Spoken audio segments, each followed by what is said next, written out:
Hello everyone, दृष्टि के teaching exam YouTube channel में एक बार फिर से आपका स्वागत है। मैं हूं गीतांजलि शुक्ला।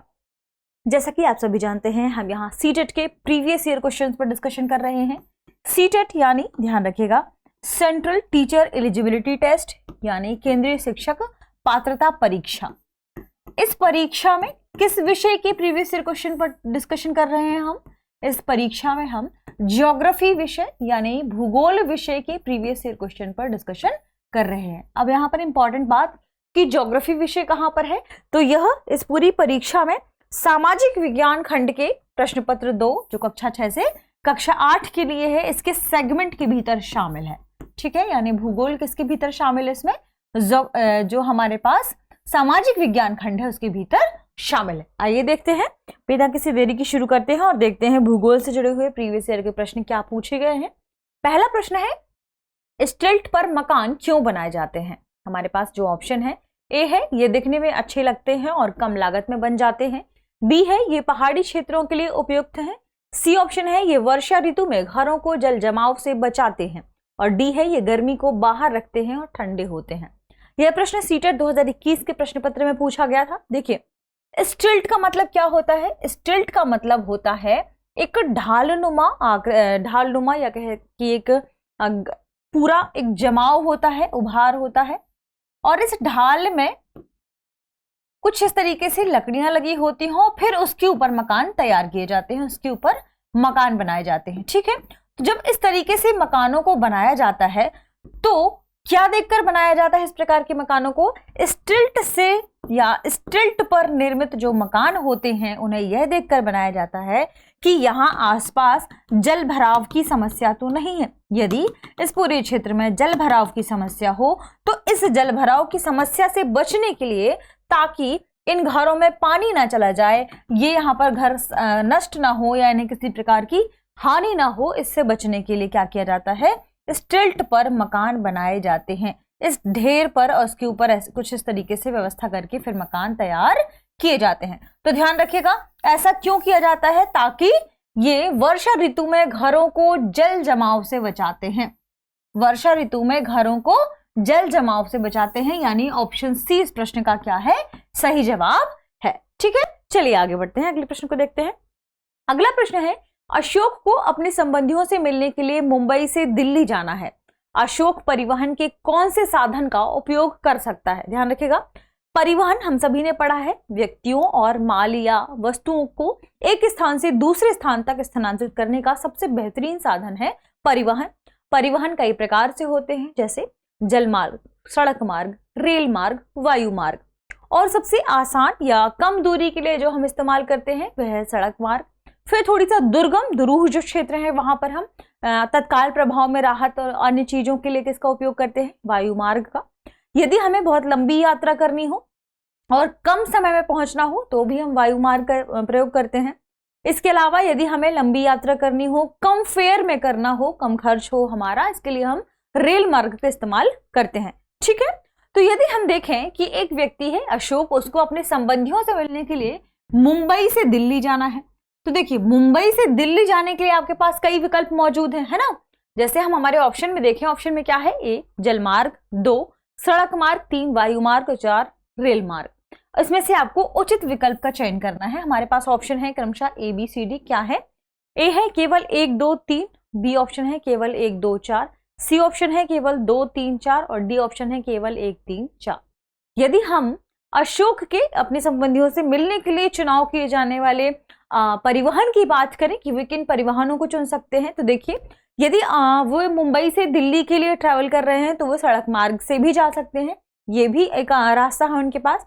फिर वो मुंबई से दिल्ली के लिए फ्लाइट के थ्रू यानी वायु मार्ग से भी जा सकते हैं, और उनके पास तीसरा विकल्प है कि वे रेल मार्ग यानी रेलगाड़ी का प्रयोग करके भी मुंबई से दिल्ली जा सकते हैं। लेकिन मुंबई से दिल्ली जाने के लिए उन्हें जल मार्ग अवेलेबल नहीं होगा, उपलब्ध नहीं है। ठीक है, क्यों? क्योंकि दिल्ली जो है वह लैंडलॉक्ड है, चारों तरफ से अपने चारों तरफ से दिल्ली किससे? राज्यों से घिरा हुआ है ना। वहां पर कहीं जलमार्ग नहीं है, आसपास देखिए कहीं भी बंदरगाह नहीं है, इस वजह से जलमार्ग का उपयोग नहीं किया जा सकता। तो सड़क मार्ग, वायु मार्ग और रेल मार्ग यानी 2 3 4 जहां भी होगा इस प्रश्न का सही जवाब होगा ऑप्शन सी में है केवल 2, 3, 4, यही इस प्रश्न का क्या है, सही जवाब है। ठीक है, चलिए आगे बढ़ते हैं, अगले प्रश्न को देखते हैं। अगला प्रश्न है, परिवहन के साधन का सुमेल उस परिवहन की महत्वपूर्ण विशेषताओं के साथ कीजिए। आपके इस पूरे प्रश्न में एक तरफ आपके परिवहन के साधन कौन कौन से हैं, कितने प्रकार का परिवहन हो सकता है वह लिखा हुआ है, और दूसरी तरफ ये किस प्रकार के हैं।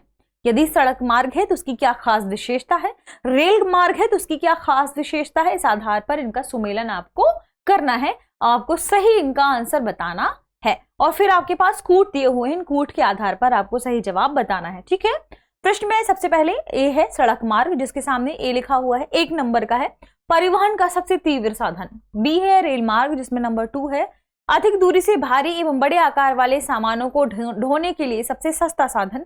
सी है जलमार्ग, जिसके सामने है 3 तीव्रता से एवं कम खर्च व्यय में लोगों के लिए आवागमन एवं भारी सामान को ढोने के लिए।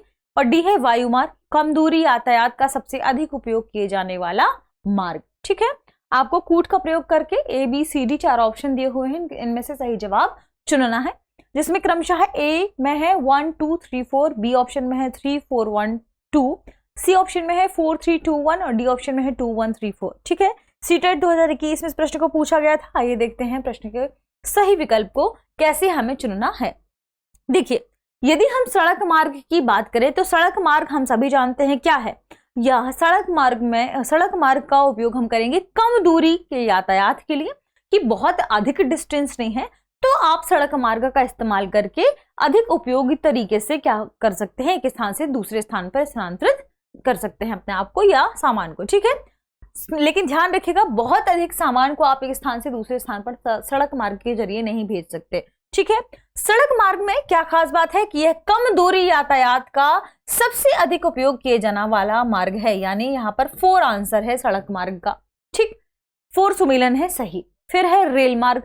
अब यदि हम बात करें रेल मार्ग के बारे में तो रेल मार्ग यानी का क्या, जहां पर हमें खर्च या व्यय कम खर्च करना पड़े, हमारी लागत कम हो और हम लोगों और सामान को एक स्थान से दूसरे स्थान पर स्थानांतरित कर पाए। ठीक है, यानी तीव्रता से कम खर्च व्यय में लोगों के लिए आवागमन एवं भारी सामान को ढोने के लिए आप रेल मार्ग का इस्तेमाल कर सकते हैं। फिर है जलमार्ग।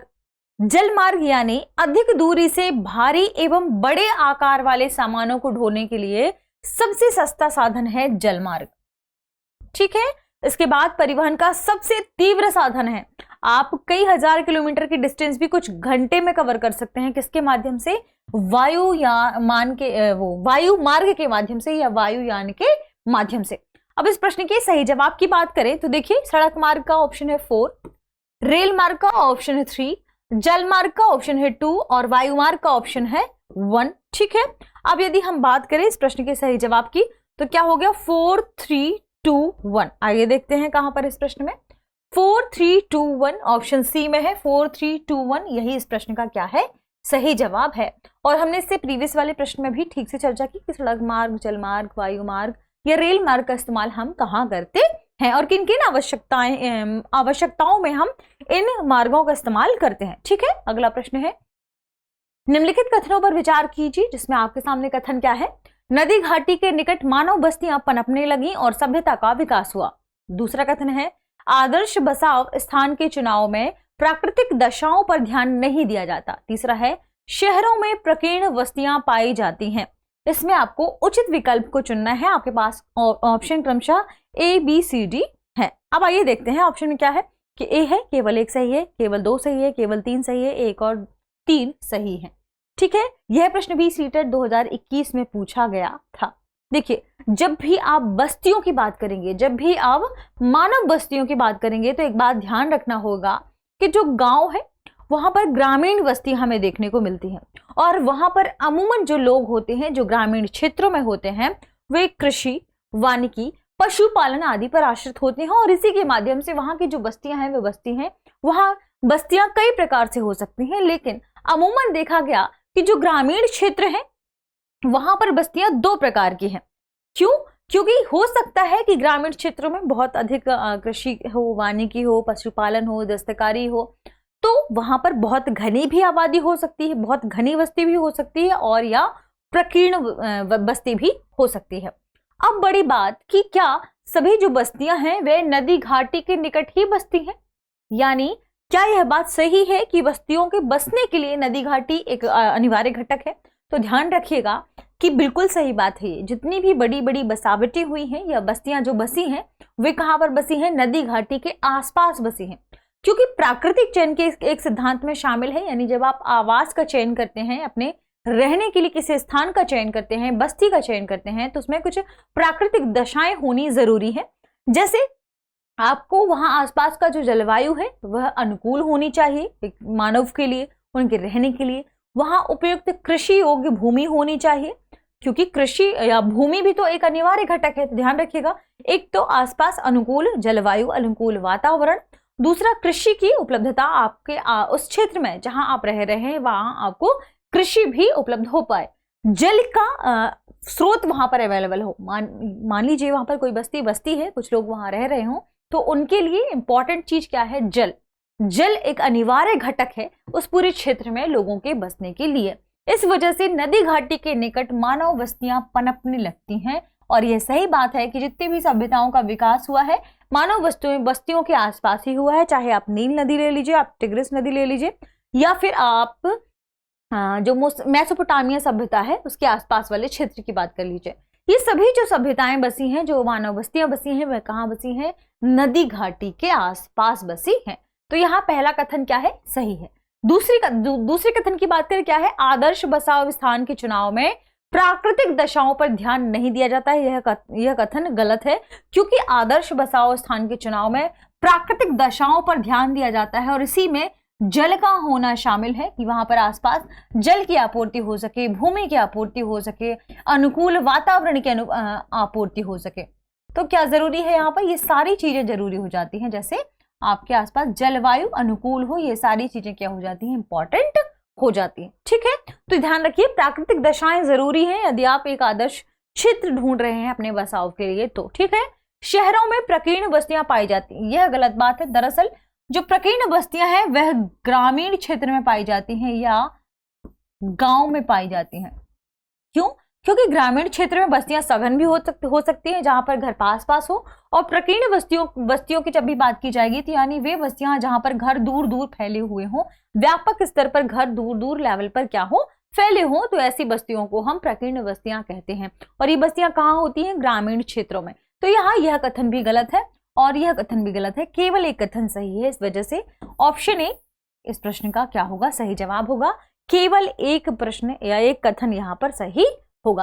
अगला प्रश्न है, अधिकांश दुर्गम क्षेत्रों में और आपदाओं के समय लोगों को बचाने भोजन, जल, कपड़े एवं दवाओं को वितरित करने के लिए यातायात का कौन सा साधन बेहद उपयोगी है? ध्यान रखिएगा क्या क्या चीजें शामिल है इस प्रश्न में। इसमें शामिल है कि एक तो दुर्गम क्षेत्र हो जहां पर जाना आसानी से सुलभ ना हो। आपदा की बात चल रही है, आपदाओं के समय लोगों को जो भी जरूरत होती है, जैसे लोगों को बचाना होगा, लोगों को भोजन जलापूर्ति देनी होगी, कपड़े पहुंचाने होंगे, दवाओं आदि को वितरित करना होगा, तो आप निम्नलिखित में से किस यातायात के साधन के माध्यम से सबसे आसानी से जल्दी पहुंच सकते हैं? ऑप्शन है ए रेल मार्ग, बी सड़क मार्ग, सी जल मार्ग और डी वायु मार्ग। ध्यान रखिएगा, हमने अभी दुर्गम और दुरूह क्षेत्रों की बात की, जिसमें हमारे लिए सबसे आसान साधन है कौन सा? वह है वायु मार्ग। यानी आप जल्दी से आपदा के समय में किसी स्थान पर पहुंचना चाहते हैं और वहां इन चीजों की, कपड़े, भोजन, जल आदि की आपूर्ति करना चाहते हैं, लोगों को बचाना चाहते हैं, तो आप वायु मार्ग के जरिए जाएंगे। यानी ऑप्शन डी इस प्रश्न का क्या होगा? सही जवाब होगा। ठीक है, इस तरीके से हमने उन खास प्रश्नों पर चर्चा की जो पिछले वर्षों में सीटेट के प्रश्न पत्र में पूछे गए हैं, जो कि मानव बस्तियों से संबंधित है। मानव जहां आसपास के किन वातावरण में रहता है, किन किन यातायात के साधनों का उपयोग करता है, कि इस चैप्टर से पूछे गए कुछ खास प्रश्न हैं। कुछ और भी खास प्रश्न हैं जिन्हें हम आगे सीरीज में, आगे वीडियो में कवर करेंगे। ठीक है, तब तक आप पढ़ते रहिए, रिवीजन करते रहिए। शुक्रिया।